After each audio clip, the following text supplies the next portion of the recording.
Taco and Bo, the dynamic duo, a feisty chihuahua with more energy than a cup of espresso, and a beagle with a nose so sharp he could smell bacon from 3 blocks away, were inseparable. They lived in a cozy house with their human family, where they ruled the backyard like a couple of furry princes. Taco, always full of sass and determination, loved to pretend he was twice his size, while Bo just loved to nap and sniff things. A lot. One gloriously sunny afternoon, Taco and Bo found themselves lounging in their kingdom, also known as the backyard, when suddenly, like a tiny floating piece of magic, a butterfly drifted into view. Now to Taco, this wasn't just any butterfly. It was the butterfly, the ultimate target for his Chihuahua ninja skills. Bo, on the other hand, was mostly curious if it tasted like bacon. "Bo, it's time for Operation Flutter Fury," Taco declared, puffing up his tiny chest. Bo blinked slowly, yawning. "Huh? Oh, right, chasing stuff." And off they went. Taco darted across the yard with the speed of a caffeine-fueled squirrel, while Bo waddled behind, sniffing everything along the way. The butterfly floated lazily, as if taunting them with its graceful flutters. Through bushes, over flower beds, around the garden gnome that Taco was convinced was staring at him. It was the chase of a lifetime. Minutes turned into, several minutes, because Taco has a short attention span. But by the time they stopped to catch their breath, they realized something horrifying. They had no idea where they were. The backyard was nowhere to be seen. The familiar scent of their family's barbecue had been replaced by the confusing aromas of unfamiliar trees.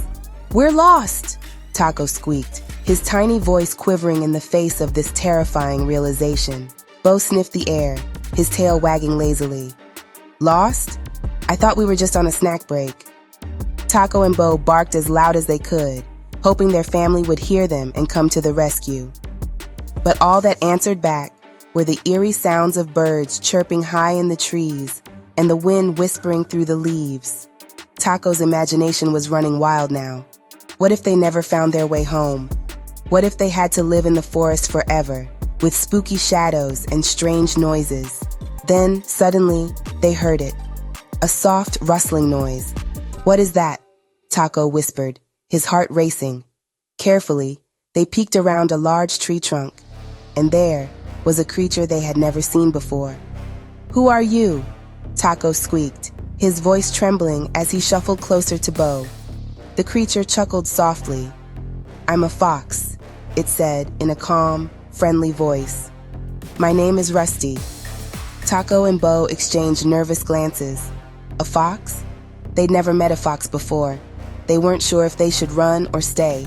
Taco, always quick to overthink things, imagined foxes to be sneaky creatures. Was Rusty dangerous?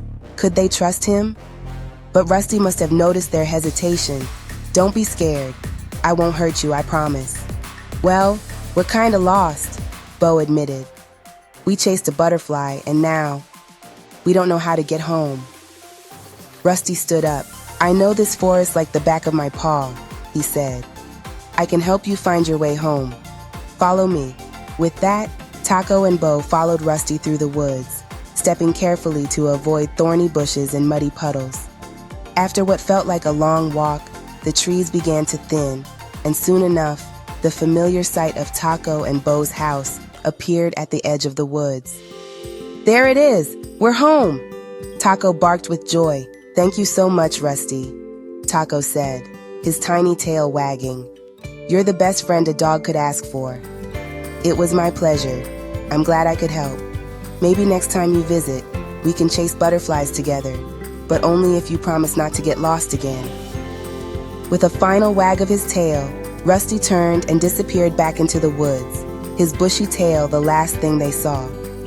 And so, Taco and Bo's biggest adventure yet had a very happy ending. And who knows, maybe one day they'd visit Rusty again for another adventure.